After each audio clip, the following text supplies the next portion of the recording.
What's up, guys? Rick from DFS On Demand here with your betting preview for this week's Players Championship. So if you want to go back and see the other content for the week, I've got a DFS video out on Monday. I had a one and done video out on Tuesday. So in this one, we're just going to talk through betting. Let's not waste any more time. Let's jump right into it. Let's start here on the historic strokes gain tool. This is a free tool on dfsondemand.com that you can go back the past couple of years and see how each tournament played out. This is in much need of a remodel, a redo. It's on my list. It's coming. But what I like to use it for is to see how many strokes you need to gain to win this golf tournament historically. And if we look back at last year, Rory McIlroy, your winner, gained 13.9. In 2018, Webb Simpson actually gained 15, but remember, he ran away with it. Second place was 4 shots worse. It was 11. And then 2017, Siwoo won, gaining 15.5 strokes, but again, that was a 3-shot win. So most times, if you gain, I don't know, let's call it 13 strokes on the field, maybe 13.5, you're doing great around Sawgrass. You're putting yourself in a place to either win or be very close to winning, barring someone going out and putting like a stomping on everybody else.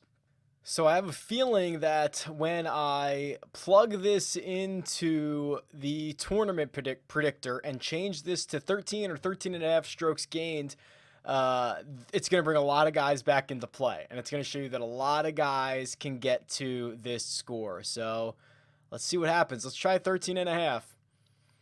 Yeah. A lot of golfers. So if you're new to this, the way to read this is, 13.5, that's the target score that we're trying to get to for this week, and how likely each golfer is to get to that score. That obviously doesn't guarantee you a win, but it certainly helps. And then you compare that to the implied odds on that Vegas is offering with the odds, and you say, okay, are they more likely to get to the target than the Vegas odds would indicate? And there are a lot of golfers that are. So obviously not all of these guys can win. So let's sort by the highest valued golfers. And we'll see that, Brooks Koepka continues to be number 1 here. Which makes sense. I'm using a time frame of January 1st, 2019 until now.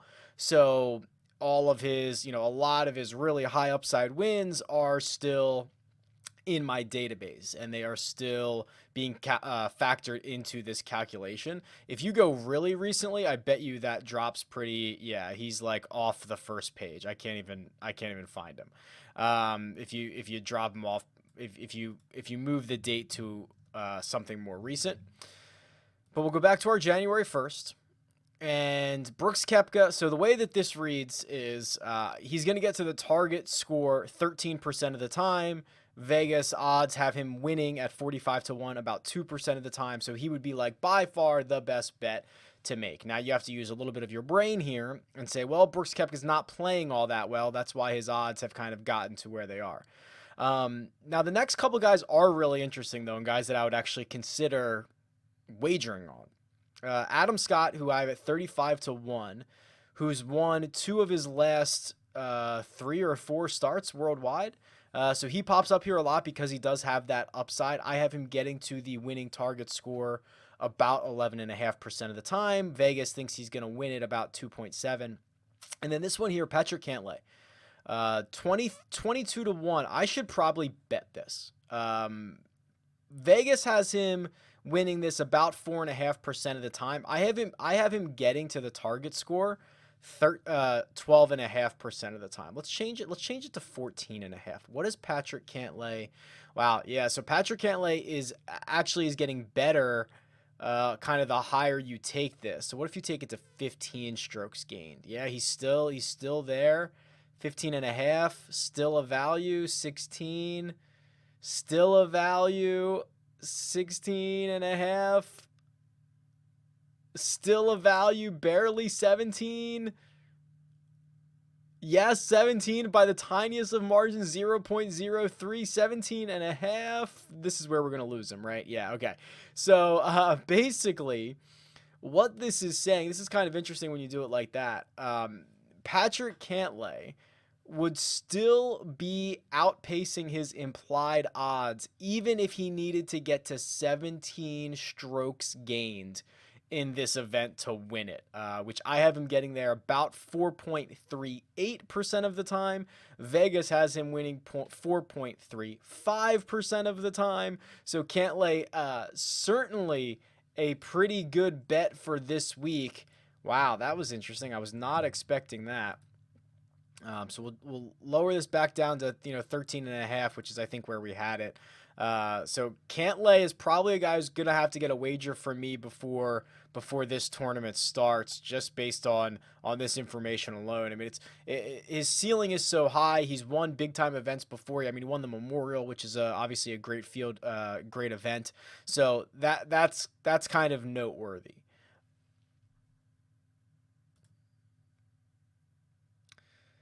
Outside of that, Rory's here. I have Rory getting to 13.5 strokes gained 20% of the time.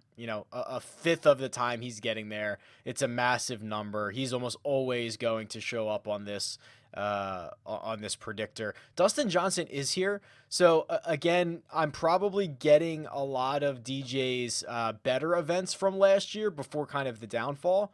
If I were to adjust this a little bit more towards the summer of last year, Dustin Johnson's numbers become a lot worse, and he's less likely to get to the winning score, obviously. But noteworthy that he's still there. And then a lot of the familiar names, Kevin Na, Mark Leishman, actually Matt Kuchar is here. I feel like we don't see Matt Kuchar all that often. Matt Kuchar is a guy who, when the winning score is lower, or if it's not going to take 15.5 or 16 strokes gained to get to the winning score, Kuchar's back in play, because his super high ceiling is only 16 strokes gained. It's basically only a half a shot more than Mark Leishman. A half a shot more than Kevin Na. It's less than Mark Leishman. It's less than Webb Simpson. So Kuchar's ceiling is not as high as the rest of these guys, but if it's going to be a winning score of only 13.5 strokes gained, he's back into play this week. And then those are really the guys. I mean, Justin Thomas is here as a slight value. Those are really the only guys I'd probably really consider, but you can go through here, scroll through here, and see the rest of these guys that are at least some level of value. All right, let's take a peek at some matchups here, and let's see what we've got. Matchups. This is from DraftKings Sportsbook, which, again, I cannot wager on, but for sake of uniformity, I like to use. Rory versus Rahm. This is a pretty significant one because Rory's minus 137, Jon Rahm plus 120. Let's see what I have this at. And this is, if you're new to this is a model that is my take on Data Golf. It's my take on Joe Pita, the good work that those teams have put in, so that you can, kind of determine who's a favorite in a 4-round matchup. So I've got Rory as a pretty significant favorite here, 64% to Rahm's 35% in a 4-round matchup. That would put Rory's true money line at minus 184. So actually, I was looking at this on paper like, no way Rory could be that big of a favorite over Jon Rahm, but apparently he is. Who else do we have? Justin Thomas versus Patrick Cantlay. That could be interesting because, again, when you start to get into the numbers that we see on Justin Thomas, minus 134, that's pretty significant. You usually don't see a lot of that in these head-to-head markets. So we'll head over Thomas versus Cantlay. Let's see.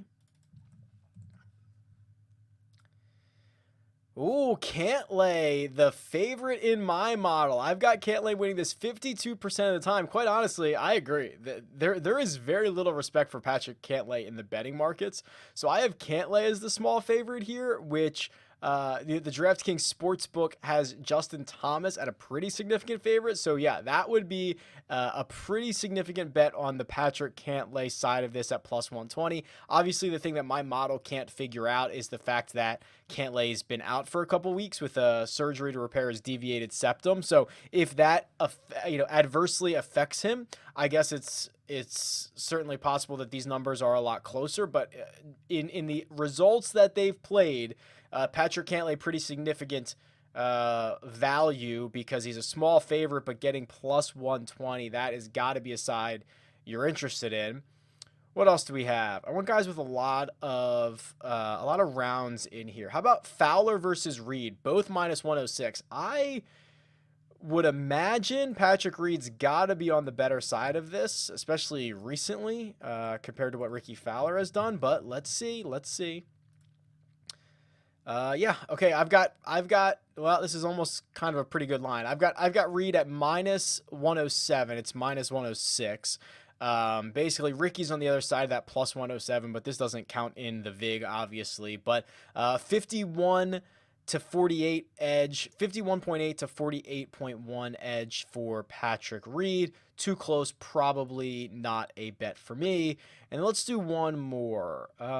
Let's do Answer versus Snedecker. Answer is minus 137. Snedecker is plus 120.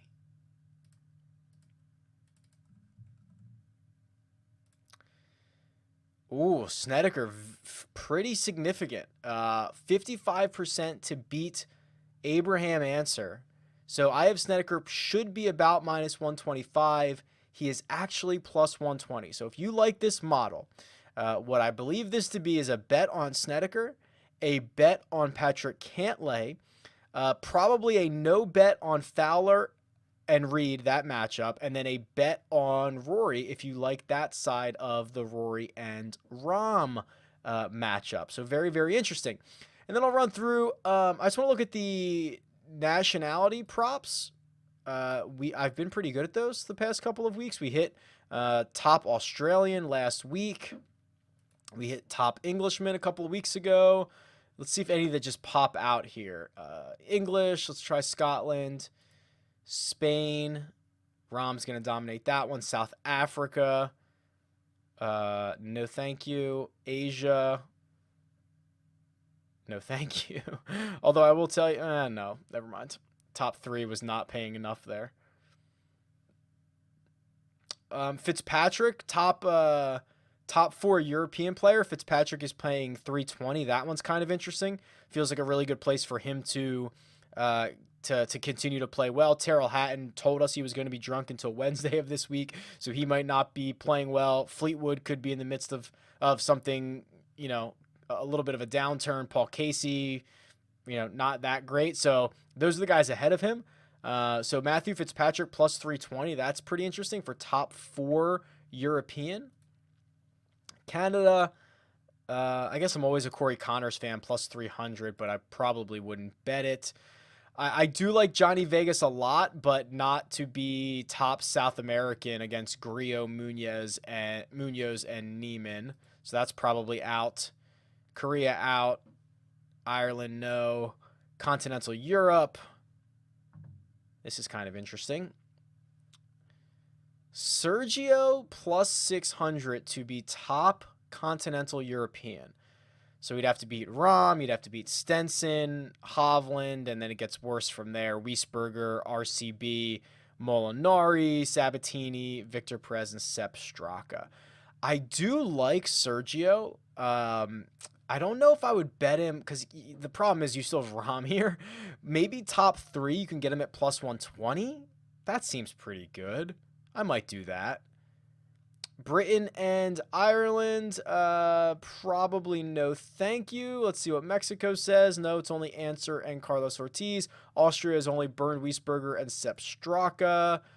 And then you get this Australasia, I believe it is, the top Australasian player. Adam Scott plus 200. Leishman 275. No. No.